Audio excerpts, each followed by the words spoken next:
Hey, what is going on everybody, and welcome to Fantasia. For today, we're going to be jumping into another session of Epic 7L today. Got some more Guild Wars for you guys. But of course, before we begin, the joke of the day from Icarus. Why did nobody want to play poker with the origami artist? Because all he did was fold. Not bad, not bad. Pretty good. Alright, so let's go ahead and jump into this guild war that's absolutely demolishing us right now. My tower has been completely eliminated, even though I updated my defense team, but these guys do have a guild crest, so they do rank in the top whatever it is that get one of those. Like little background badges for their guild icon, which is kind of cool. But anyway, let's go ahead and dive into this right here. So starting off, we got, of course, Para in her beautiful skin. Mine is currently 309 speed. Kind of moved some gears around on my faster units, and ended up with this build, which I think has a good mix of bulk speed and a little bit of effectiveness. I know she's not too high in effectiveness, but Goblet of Oath does help a little bit. So she's around the 95, almost 100 effectiveness range, which is not terrible. Most of the time, just debuffing DPSs anyway. Next up, we have Shalt here. She's my DPS of choice. I think she has pretty decent self-sustain here. Didn't actually update her build yet with lifesteal and stuff, but she's currently on some speed and pen set. Looking pretty nice overall. And of course, we have ML Rowana, Rekura Moana here with the Taga Hell's Ancient Book. It's going to be great for Para to soul burn. Hopefully, we outspeed this ML Politis. There's some crazy people out there that have ones that are faster than my Para, but yeah, the ML Rowana should be able to push everyone back, reset the what is it called, ML Politis, and we should be good from there, right? We should. All right. Going to the bottom team here, we got Zeo, ML Shu, and Blitica. So obviously I'm going to bring in an iteration of my Zeo trap. So we're going to bring in Silvertide Christie. She's going to be on Bastion of Perlucia, giving a little bit of a barrier and immunity to the backline unit.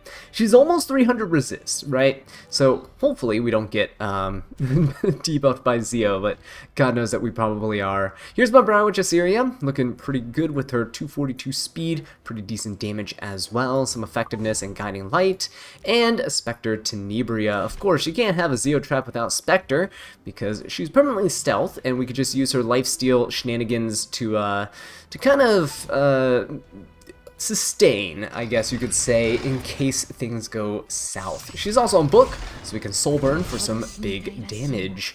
Let's go. Ooh, nice. We are actually 5% ahead of this Politis, which is pretty good. Now, I am going to go for the S2. I'm not going to S3 because of the Celine, obviously. But what I will do is go for a go for a stun onto this Genoa, not a reset. We're going to go S3. This will reset, but because we stun the Genoa, he will no longer pose a threat to us.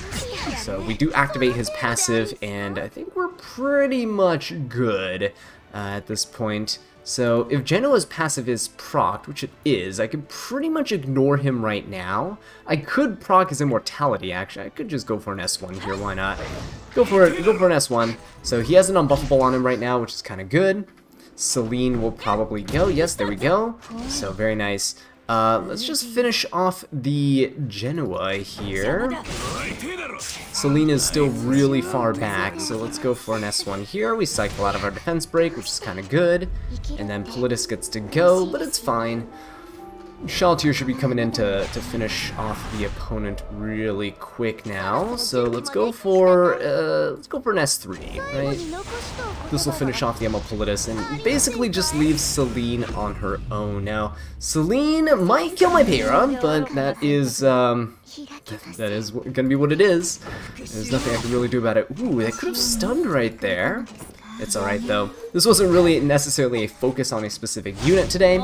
It's mostly just, will I be able to come out unscathed from these Guild War matches? I've not been doing too great in Guild Wars lately. The meta's shifting quite a bit, and it is quite annoying. Ooh, Shaltier actually looking to be in a little bit of trouble right now, unless we hit. Nope. Alright, let's go again. Soul burn once more. Ah, there we go. So we kill even on miss. That's fine. I'll take it, I'll take it. Okay, moving on to the next one here. What do we got? Zio going. He's gonna hit the Christie. He's gonna push up the Bryceria. It's actually not bad. So I can Soul Burn this and Defense Break and make unbuffable on everyone on the other side. I think I will. Let's just ignore the resistance here. I could have just went for the S3 and then prayed to RNG that we land our debuffs, but I think this is more reliable. Alright, Blutica could actually kill Christie here. Christie is like dirt slow. She has 0 speed. So I wouldn't be surprised if this does kill, and it does, but it's fine, because I will just go for an S3 onto the Zio first. Now, both my units are stealth right now, which is not a good thing. And they should push everyone back. Very nice. Okay, Blutica I really don't care much about. I just need to finish off the Shu before she does any major damage. We should be okay, because we are taking the turn before the Shu cycles back. There you go. So no more Shu, and that's pretty much gonna be it. I mean, this Blutica, she has really long cooldowns for her S3. And no way to really do anything without teammates. So there you go. Beautiful stuff. Sacrifice Christie, unfortunately, and sacrifice Pera. The team still got the job done. We'll see what we do for the later towers, though, because they do seem pretty tough. Alright, so let's go ahead and check out our second tower here. We're going to be attacking this one, which apparently didn't go too well for Guildie there, but I think it will be pretty decent for us here. So going into this, we have Arwell, Abyssal Yufine, and Aiden, and into this we are going to bring in Elvira as kind of our tank. She's going to be the frontliner here, and she has 300 resist. She's going to be very strong in terms of just surviving with her immortality. It won't get stripped by Arwell, and she completely shuts down Abyssal Yufine, which is exactly what we want. Now we also have, of course, Briarwitch Iceria in her beautiful, lovely skin. She is going to be really good against the Aiden. She's also going to be really great at defense breaking the Yufine and preventing her from reviving if she is Holy Sacrifice. We also have Shaltir here, of course, and she is going to take care of the Aiden right off the bat, 250 something speed, so we'll be going first, right? Kill the Aiden, we're all good. So that is what we're looking forward to. Hopefully with the defense break from Bryceria, we can finish off the Yufine pretty easily as well. Moving on to the bottom team, we have 2 Dark units and C. Lilius. So I'm going to bring in A-Roz. I know, it's been a while since we've seen him, but he's on a PvE build. I really haven't changed his gear much at all over the past several months, but he's going to be decent enough for us to use, and he is pretty fast too, so he can turn cycle. But he's going to be protecting Spirit Iceline in the back line, and my Spirit Iceline is going to be on Dust Devil. She is also currently on a 265 lifesteal build. I actually did craft this event piece for her. It's a pretty sick ring, not going to lie. So wanted to test her out here, 265 speed lifesteal Celine, and of course we have Hand Guy. Chose Hand Guy here because I want to put an artifact on him, of course. We don't know how that ever happened. But yeah, Destruction and Penetration set can be really strong. I want to test out his damage capabilities here as well. And he has a Berry on his S2, which will help Celine stay alive in the long run. He can also Cleanse, give the immunity, attack buff, all that shenanigans that Celine will benefit from. Alright, look at how thick that barrier is on that Aiden. Unfortunately for her, it's gone. And Shaltir is going to be able to one-shot her pretty easily here. See, look at that beautiful stuff. 16, almost 17k health there. That's insane. Alright, let us go for, do we even go for the... Because she dispels all buffs. I could go for the Arwell. Might as well go for the Arwell, right? See if we can get rid of the escort buff. My Elvira does have about 100 effectiveness, which is good enough in most cases against Arwells. Oh, not enough, but still a good chunk of damage, which I appreciate. So let us go for the S3 here. Briarwitch's animation looks so clean. It's great. And, ooh, that's a resist Arwell or something. Okay, so Arwell is going to come in with the S3 onto the Elvira, as we had hoped. There we go. Abyssal Yufine's gonna S1. Unfortunately, attack down on the Shaltir. Not really what we wanted.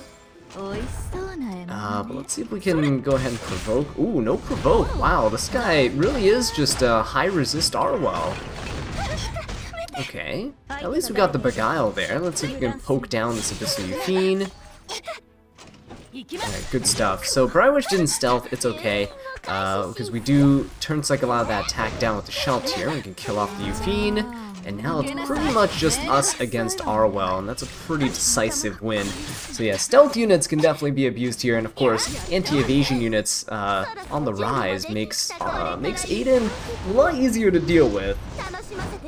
Unfortunately, a lot of the anti-evasion units are limited, or they are ML5s, but Zahak is still an option, and he's still good against Aiden as well. Just gotta be careful, because he does the spell buffs like Shaltir does, so you do have to have the damage to be able to burst through that giant barrier that Arlo gives as well. Alright, so we do take the provoke there on our hand guy, and it's okay, because we do get to go for an S3 onto Spirit Eye Celine. She's gonna get hit here because she's the only light unit on my side, and that will actually allow her to counterattack. Look at that Ra's barrier right there, looking pretty good. Hopefully Dust Devil procs for us sometime. Alright, we can go for a S2 and defense break. I think I will. Let's see if we can get this Sea Lilius. No defense break. That kind of hurts. Alright, let's get a attack buff for our Spirit Eye Celine. So Possession gives her a bit of a damage boost as well. But hopefully this will help out too. Come on, we gotta get some Dust Devil action in here. Some pretty good damage, right? Oh, there you go! Look at that! ML Shu is down for the count. Beautiful stuff. And Apoc Ravi is going to be coming in as well. Let's see if Celine can do this. It's so satisfying watching Celine.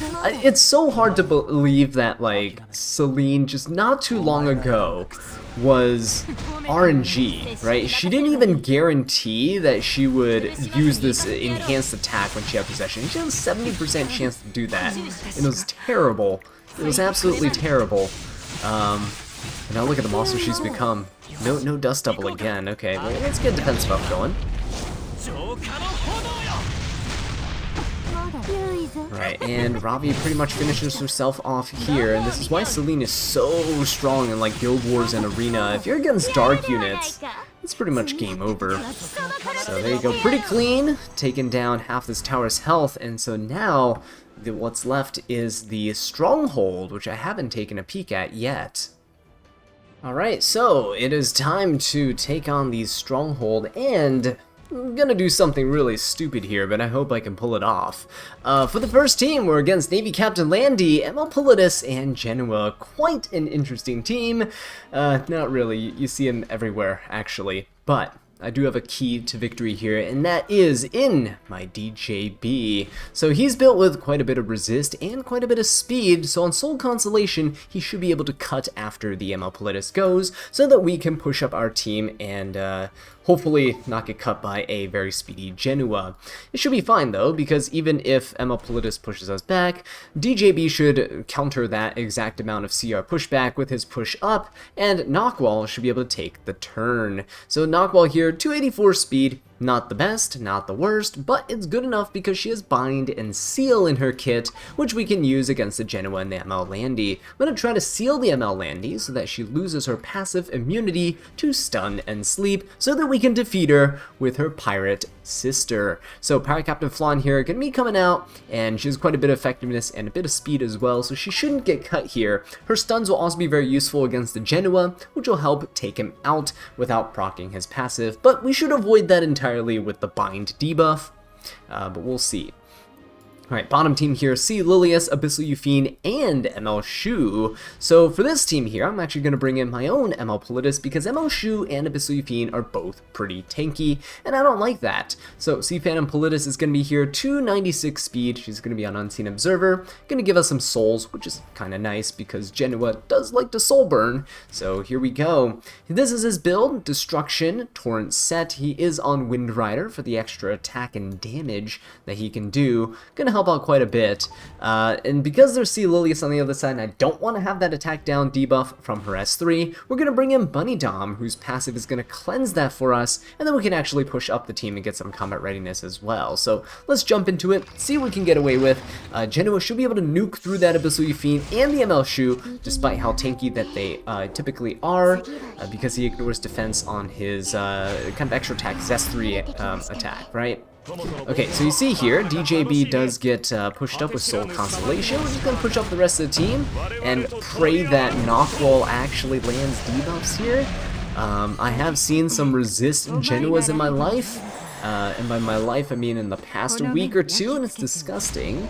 So please. Oh, wait a minute. Hang on just a second here. Alright, let's go for the seal on the Navy Captain Landy at the very least. There we go. Fire Captain Flan, S3, we're going to push everybody back here. Should be able to turn cycle quite well, actually. Let's see if we can stun the Genoa at the very least. No, no, what is it called? Counterattack from the Landy, because she is, she does have her bind right there, but we could go ahead and hit the Genoa here. Let's go ahead and just stun him. Push up the entire team. Boom, very nice. Immortality procced as well. So he will be losing that. Let's see if we can potentially stun the Politis. Make her lose a turn. Nope, not going to happen. She is going to try and dual attack, but nothing's going to happen because everyone is binded. And I am going to try to CR push back this Landy. Let's see if we can stun her. No stun there, and DJB is failing me on that front, but we can just... do we really need a S2? Let's just S1 the Landy. Let's push her back. I really don't want to take a turn, or she can ignore that. That's fine. Let's stun her here. Come on now. Oh, very nice damage. I actually didn't expect to kill her with that, but it's so satisfying seeing the stun actually land on the Landy, and actually just having Fire Captain Flan finish her off is pretty good. So I'd say that was worth it. All right, pretty good stuff. Pretty good stuff. Let's just go ahead and S1. It's a shorter animation. Wow, the dual attacks is insane right now. Wish I had this kind of luck in RTA. But there you go, Fire Captain Flan showing Navy Captain Landy who the true ruler of the seas is. Okay, let's go ahead and push back my opponents here. I didn't expect to outspeed. That's why I had the bunny down as like kind of a failsafe for my ML Politis. But that's okay. Push everyone back here. Let's go ahead and push everyone up. Genoa has his rage buff. We could just go right for the DPSs. However, I think it'll probably be in my best interest to finish off the Sea Lilius first, prevent that vigor buff from happening. Right, there we go. Beautiful stuff. And we'll probably go after the ML Shu next. She does do quite a bit of damage, so let's go ahead and strip that speed buff. Boom, boom. Good stuff. And can I sleep the Euphine, actually? Nope, no sleep on the Euphine. That's great. Because we do get that attack down debuff on us. It's still not terrible. We can actually make this into a greater attack buff. Alright, let's see if this one-shots the Euphine here, even with the attack down. Pretty good, pretty good! Alright, there we go. Extra attack there from the... Oh, wait, it didn't finish her off! Okay, okay, okay. Please don't keep countering. Very nice, good sleep. She's gonna get woken up, though. Ooh, hang on. Hang on just a second now. Oh wait, no, we're good, we're good. I thought she was about to destroy us. Thankfully, she doesn't even have full fighting spirit after all that because of ML Politis. Yeah, there you go. Genoa finishing the job, and well, it was a little close there at the end. We still managed to pull it off. So thank you guys so much for watching this video. Really do appreciate it, and I'll catch you in the next one. Take care.